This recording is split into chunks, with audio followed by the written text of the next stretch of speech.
Білім беру ұйымдарында балаларға арналған психологиялық педагогикалық қолдау көрсету үшін құжаттар қабылдау. Қызметті алу үшін азаматтарға отбасы, бала бөліміне өтіңіз.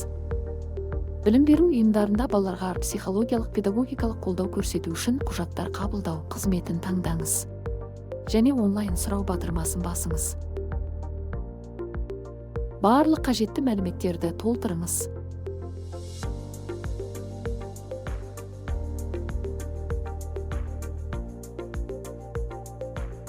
Медициналық құжаттарды тіркеңіз.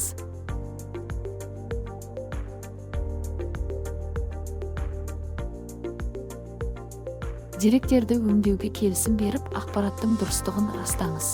Қол қою батырмасын басыңыз.